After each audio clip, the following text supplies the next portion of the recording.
সবার সামনে তোমাকে এসব বলতে চাই নাই। তুমি ভুল করছো। তোমাকে ভালো বন্ধু ব্যতীত কিছুই ভাবিনি আমি। যদি ভালো নাই বাসতে তাহলে এত ঘোরাঘুরি কেন করতে? খাওয়া দাওয়া, ঘন্টার পর ঘন্টা কলে কথা বলা, সব শেয়ার করা। আমি জানি তুমি আমাকেই ভালোবাসো। তুমি আসলে আমাকে পরীক্ষা করতে চাচ্ছ। বিশ্বাস করো। ওর গালে হাত দিতেই ও রেগে আমার হাতে ফেলে দিল। দেখো, আমি সিন ক্রিয়েট করতে চাই না, তুমি বুঝতেছো না। ও সব শুধু বন্ধু ভেবেই করেছি, তাই বলছি। তোমার মনে যাই আছে ওগুলো মাথা থেকে ঝেড়ে ফেলে দাও। এটা সম্ভব না। বিশ্বাস করো, অনেক অনেক অনেক বেশি ভালোবাসি তোমাকে। শুধু একবার বলো এসব মিথ্যে। নেহা হাত ছাড়িয়ে নিয়ে চলে গেল। কাঁদিস না বন্ধু। ও কি বুঝতো না যে আমি ওরে এত এত কেয়ার করতাম? কেন করতাম? ভালোবাসি বলেই তো করেছি। যখন যা বলতো না করতাম না। মেয়ে মানেই ছলনাময়ী। তোকে আগেই সাবধান করেছিলাম। বড় লোকের মেয়ে বড় লোকের স্যাটেল ছেলেকে পছন্দ না করে তোকে করবে বল? তুই তো এখনো বেকার। দেখ ভাই, আমরা সবাই জানি তুই নেহা আপুকে কতটা ভালোবাসিস। সেই বুঝনোই সে এখন আরও কিছু করার নেই। টাইম পাস মনে করে ভুলে যা। ভুলে যাব? ওর চোখের মায়াটা কিভাবে কাটাবো? চোখ বুঝলেই যে ওরে দেখতে পাই। দুঃস্বপ্ন মনে করে ভুলে যা। এখন মেয়ে যখন রাজি না, তো তুই কি করতে পারবি? রাজি কেন হবে না? আমি কোন দিক দিয়ে ওরে কম ভালোবেসেছি? আমি আবার যাব, কালই যাব। ওরে আবার রাজি করানোর চেষ্টা করব বলে ওদের মাঝখান থেকে উঠে পড়লাম। আবার যাবে? যা, এবার দেখবি থাপ্পড় একটা দিবেই দিবে। ওরে যে কিভাবে বুঝাবো। অনেকক্ষণ অপেক্ষার পর নেহা বাহির হলো। ওর সামনে গিয়ে দাঁড়ালাম। নেহা আমাকে দেখেও না দেখার ভান করে একটা রিকশায় উঠে পড়লো। অন্য একটা রিকশা নিয়ে ফলো করতে লাগলাম ওরে। একটু নির্জন রাস্তায় আসতেই নেহা রিকশা থামালো। রিকশা থেকে নামলো। আমিও রিকশা থামালাম। নেহা আমাকে ডাক দিল। গেলাম। কি সমস্যা কি? সমস্যা কিছু না। তাহলে পিছু করছো কেন? বুঝতেছো না কেন করতেছি? ভালোবাসি। আমি ভালোবাসি না, ক্লিয়ার করে বলেছি তো। প্লিজ এ আশা বাদ দাও। বাদ দিব? কি বলছো? কিভাবে সম্ভব? পুরো 1.5 বছর ধরে তোমার পিছু ঘুরতেছি।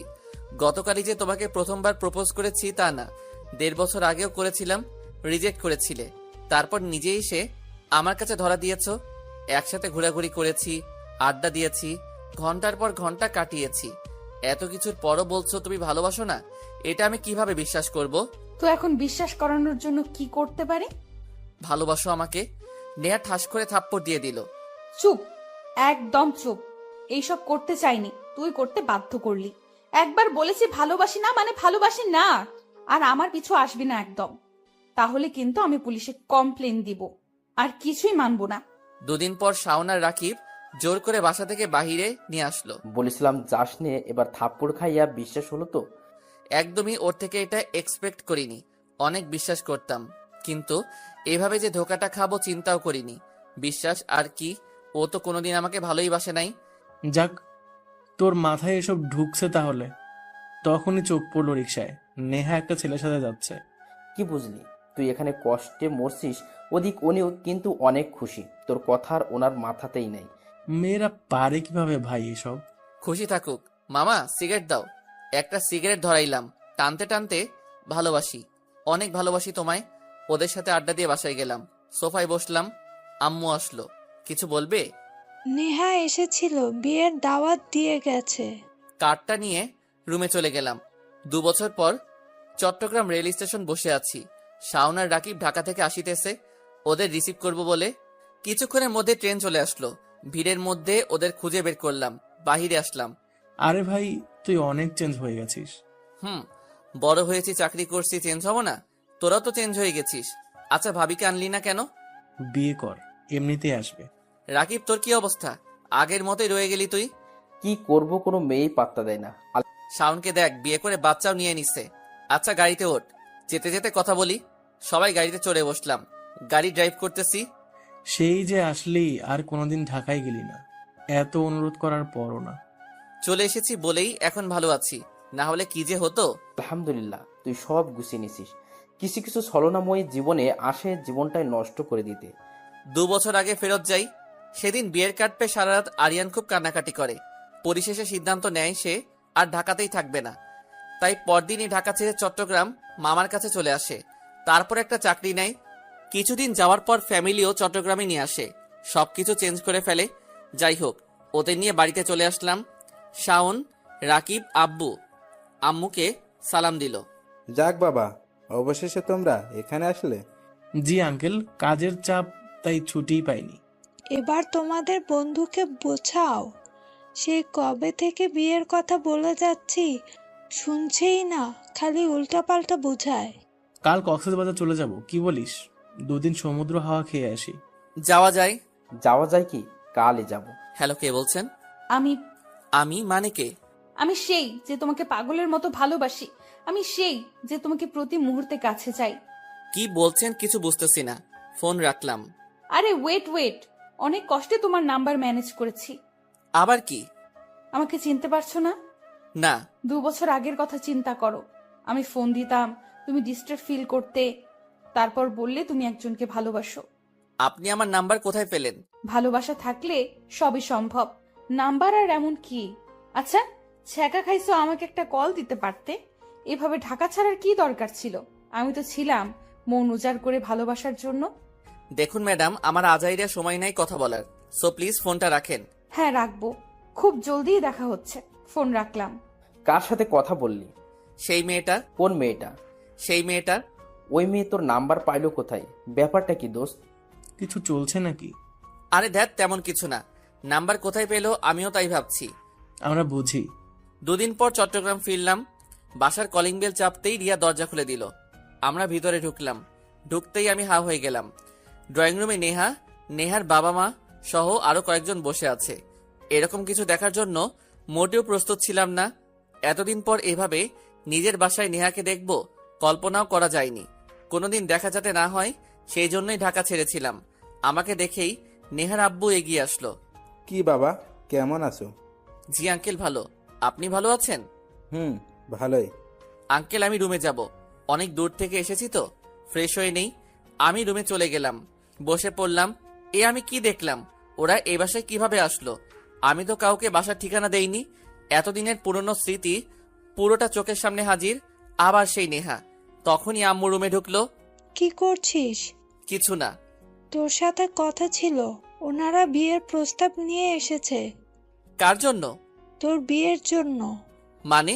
মানে এই হলো যে ওনার মেয়ে তোকে অনেক অনেক ভালোবাসে, তোকে ছাড়া নাকি আর কাউকে বিয়ে করবে না, তাই অনেক খুঁজে আমাদের বাসা বের করেছে।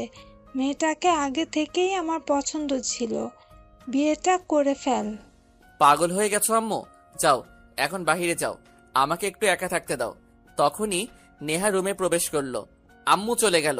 নেহা এসে পাশে বসলো। আমি মুখ অন্যদিকে করে আছি। রাগ করে আছো? উত্তর দিবে না? আমি রাগ করার কে? আর আমি কারো উপর রাগ করে থাকি না।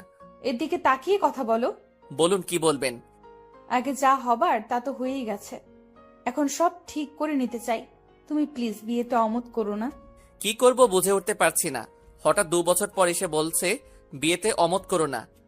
আর যখন পাগলের মতো ভালোবেসেছি তখন আমাকে পাত্তা দেওয়ার প্রয়োজন বোধ করেনি। কি যে করি এখন? রাজি হব নাকি হব না? কিছুক্ষণ পর রিয়া আসলো। ভাইয়া, তোকে ওনারা ডাকছে, যা আসছি। জলদি আইন। বাবা, তোমার এই বিয়েতে কোনো সমস্যা নেই তো? সরি সবাইকে, আমি এই বিয়ে করতে পারবো না। কেন, কি জন্য, কারণ জানতে চাইবে না কেউ প্লিজ। এই বিয়ে আমি করতে পারবো না। কিন্তু কোনো কিন্তু নয়।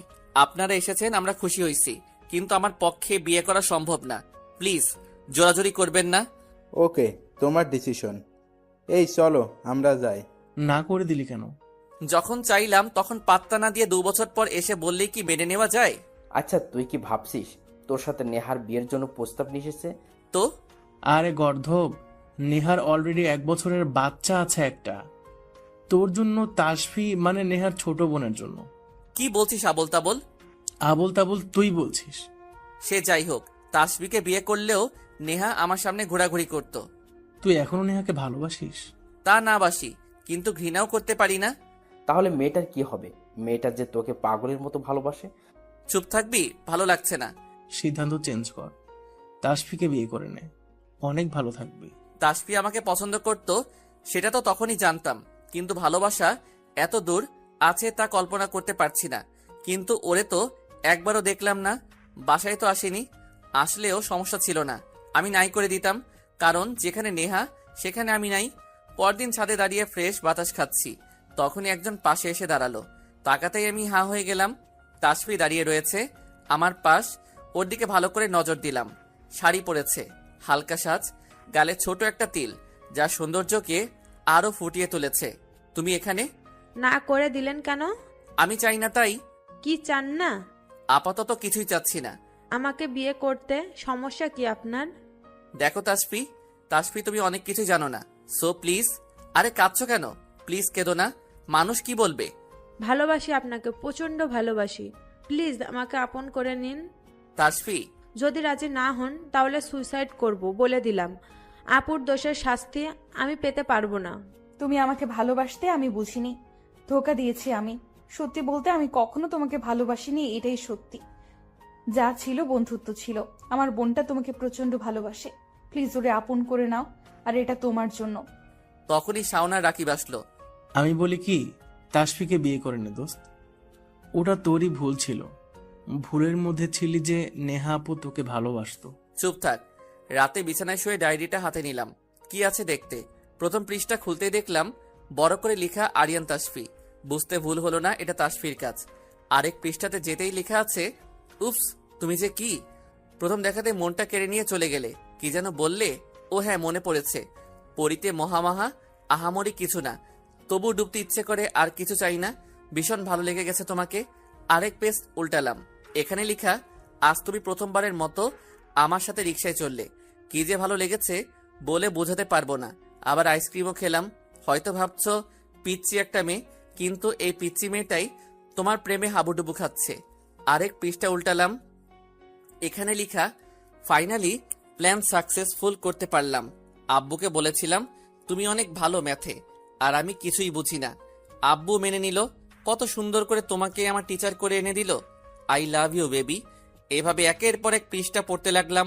হঠাৎ লেখা বন্ধ হয়ে গেছে, বাকি সব পৃষ্ঠা খালি। বুঝতে পারছি না মেয়েটা আমার পিছু পিছু এত কিছু করলো কিভাবে। যদিও বুঝতাম যে ও আমাকে পছন্দ করে, তাই বলে এতটা এক্সপেক্ট করিনি। ভাবতে ভাবতে ঘুমিয়ে গেলাম। সকালে ঘুম ভাঙলো আম্মুর ডাকে।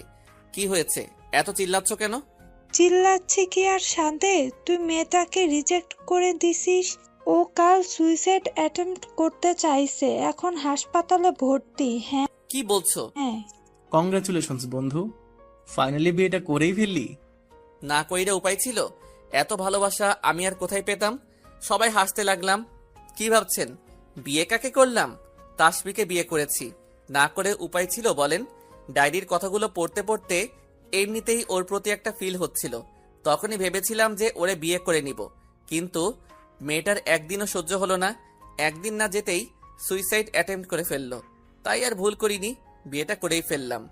যাক আলহামদুলিল্লাহ, এখন শুধু আমি বাকি।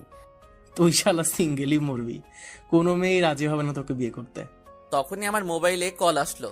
আবার সেই অপরিচিত নাম্বার। রিসিভ করলাম। কাজটা কি ঠিক করেছো? কি বলছেন? বিয়ে করে ফেললে আমাকে না বলে? আমি কি দোষ করেছি? কি বলছেন? আপনি কে যে আপনাকে বলতে যাব?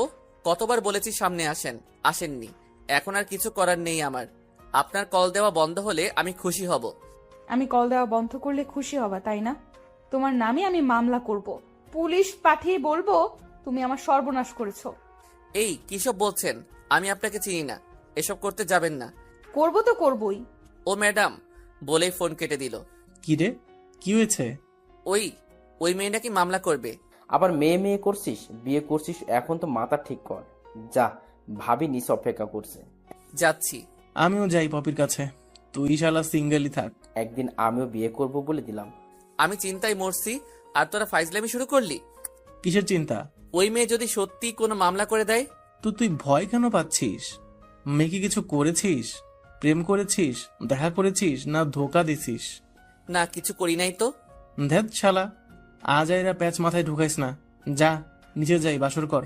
যাই হোক, আমি নিচে নামলাম, রুমে ঢুকলাম। তখনই তাসফি খাট থেকে নেমে এসে সালাম করলো। আবার খাটে যাই, বসে পড়লো লম্বা ঘোমটা টেনে। আমি একটা চেয়ার টেনে বসে পড়লাম। এখনো মাথায় ঘুরতেছে অপরিচিত মেয়েটার হুমকির কথা। কি একটা অবস্থা! চিনি না জানি না, তবু বাসর ঘরে তার কথা ভাবতে হচ্ছে। তার মানে এই না যে তাকে পছন্দ করি। ভয় হচ্ছে, যদি সত্যিই মামলা করে দেয় কারণ মেয়েরা অভিযোগ দিলে সত্য মিথ্যা যাচাই পরে করব, আগে থানায় নিয়ে যাইব। বারান্দায় গেলাম, তখনই মোবাইলে আবার কল আসলো। সেই মেয়েটার কল। একবার খাটের দিকে তাকালাম, তাসফি এখনো চুপটি মেরে বসে আছে। রিসিভ করলাম। এত কি ভাবছেন? কাছে আসবেন তো নাকি আর কতক্ষণ অপেক্ষা করব? তাসফি তুমি? পিছনে ফিরে খাটের দিকে তাকালাম।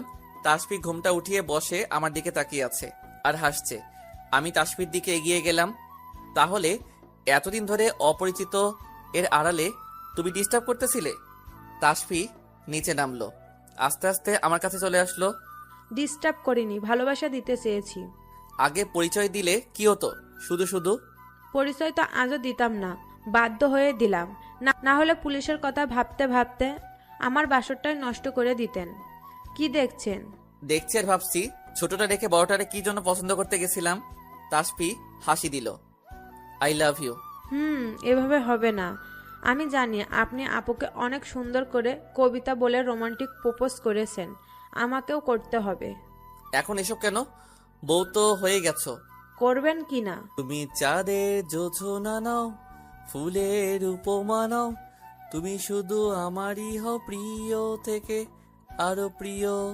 ভালোবাসতে বাধ্য করেছো, দিয়ে তোমার আপন মহিমায় যতন। আপন হয়ে গিয়েছো, বুঝতে পারিনি ও হে প্রিয় কখন। ভালোবাসার রূপান্তরে তোমায় পেয়েছি অনেক সাধনার ফল। হারাতে দিব না কোথাও, যেহেতু বলেছি একবার কবুল। আজ আপন মনে জোরে জোরে বলে দিতে চাই, I love you Tasfi, I love you. ও আমার বাবুটা। বলেই ফুলগুলো নিয়ে জড়িয়ে ধরলো। বাকিটা ইতিহাস। পরদিন সকালে ঘুম ভাঙতেই দেখি তাসফি বুকে মাথা রেখে শুয়ে আছে। আলতো করে গালে ছুঁয়ে দিলাম, সাথে সাথে তাসফি চোখ খুলল। ঘুমাওনি? I love you. I love you too. যাই হোক, ফ্রেশ হয়ে বের হলাম। সবাইকে নিয়ে সকালে নাস্তা করলাম। শাওন আর রাকিবকে নিয়ে বের হলাম। কেমন কাটলো দোস্ত? তাহলে বিয়েটা করতেই হচ্ছে, আর নিতে পারছি না। করবি? মেয়ে দেখবো নাকি? শুরু করে দে। ওদের সাথে ঘোরাঘুরি করে বাসায় ফিরলাম। রুমে ঢুকতেই তাসফি সামনে দাঁড়ালো। কি হয়েছে? এটা কোথায় পাইছেন? তোমার বোন দিয়েছে। কি আপু? হ্যাঁ, কেন তুমি জানো না? আমি জানবো কিভাবে? এটা তো আমি হারিয়ে ফেলেছিলাম, হঠাৎ করে খুঁজে পাচ্ছিলাম না। তার মানে আপু এই কাজটা করেছে? আপনি সব পড়েছেন? পড়বো না কেন? পড়তে পেরেছি বলেই তো প্রেমে পড়েছি। কিন্তু যখন জানতে পারলে নেহাকে ভালোবাসি, তারপর আর লিখনি কেন কিছু? আরে গদ্য, বললাম না হারিয়ে ফেলেছিলাম। তাহলে আমার বউটার কষ্টের সময় লেখাগুলো কোথায় পাবো? আর একটা ডায়েরি নিয়েছিলে? নিয়েছিলাম, কিন্তু ওইটা আপনাকে দেখাবো না। কেন? দেখাবো না মানে দেখাবো না। আচ্ছা, একটা ড্রিম রাখবেন? বলেই দেখো। আমি না বাইকে আপনার সাথে ঘুরতে চাই, এই সামান্যটুকু? লং ড্রাইভে যেতে চাই, রেস্টুরেন্টে খেতে চাই। আচ্ছা। তখনই আম্মু খাইতে ডাক দিল। তাসফি আমাকে ছাড়িয়ে রুম থেকে চলে গেল। কিছুদিন পর, তাসফি তৈরি হয়ে নাও, কেন?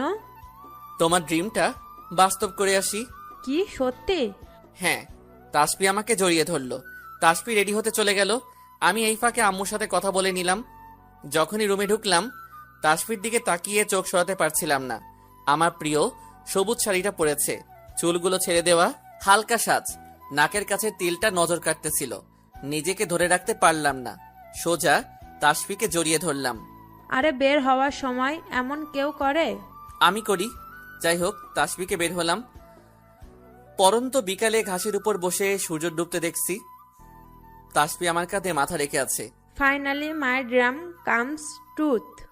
খুশি তুমি? হ্যাঁ। ওহ, আপনাকে তো বলতে ভুলে গিয়েছি, আমি যে আপনার ঠিকানা পেয়েছি ওইটা ওনারাই দিয়েছে। এবং কি ওনারা যেদিন চট্টগ্রাম আসলেন সেদিন আমরা সবাই একসাথে এসেছি। সব আগে থেকেই প্ল্যানিং ছিল।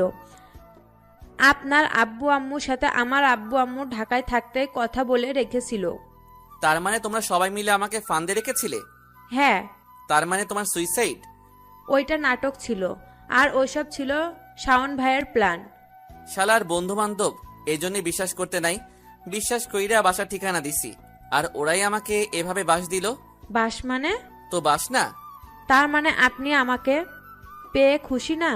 আহা তা না। বুঝে গেছি আমি। বলেই উঠে দাঁড়ালো, হাঁটা ধরলো। আমি পিছন দিক দিয়ে হাত ধরলাম। আহা রেগে যাচ্ছ কেন? তো কি করব, আপনি তো আমাকে পেয়ে খুশি না। ওরে আমার বাবুটা, আমি খুশি না কে বলেছে? বরং তোমাকে পেয়ে আমার অন্ধকার জীবনটা আলোকিত হয়ে গেছে। ভালোবাসি, বড্ড ভালোবাসি। সত্যি তো? হুম। আচ্ছা, তুমি আমাকে আপনি করে কেন বলতেছো? তুমি করে বলো। না, আমি আপনি করেই বলবো। জামাইকে আপনি করে বললেই ভালো দেখায়, ভালোবাসাটা ফুটে ওঠে। বাপরে বাপ, তুমি কত কি যে জানো। কয়েক বছর পর শালা তোর জন্য আজ আমার এই হাল। সকালে উঠে বাজার করো, এই করো, ওই করো, সেই করো। এত যন্ত্রণা নেওয়া যায়? আরে ভাই, আর কতবারে নিয়ে বকবি? এবার তো থামবি। থামবো না মানে? তোর জন্যই তো আমার এই অবস্থা। শালা তুই যদি তখন অ্যাড্রেস না দিতি, এত প্ল্যান করে বিয়ে করতে বাধ্য না করতি, তাহলে আজ বউয়ের কথায় এভাবে উঠতে বসতে হতো না। একটু শান্তিতে ঘুমাতেও পারি না। ভাই, আমার ভুল হয়ে গেছে, সরি। এবার তো মাফ কর। ভাবি কিছু কইলেই আমার কল দিয়ে কথা শোনাস। তোদের বিয়ে করতে সাহায্য করছি, এটাই আমার পাপ হয়ে গেছে। আল্লাহ, আমারও উঠাই নাও। তখনই তাসফি এসে হাজির হলো। কখন বলেছি ঘরে বাজার নাই, বাজারে যেতে? এই যাচ্ছি তো। ফোনটা কেটে দিয়ে কোনো রকম বাজারের ব্যাগ নিয়ে দৌড় দিলাম। কি বলবো ভাই, এই হচ্ছে হাল। বিয়ের সময় কত রোমান্টিক, আর এখন ভালোবাসাটা তো দূর, খালি এই করো ওই করো। একটু শ্বাস নিব যে তার সময় নাই। সিঙ্গেল ছিলাম তাই ভালো ছিলাম। ভাই, বিয়ে করার থেকে চাকা খাওয়া ভালো। যাই ভাই, বাজার করি।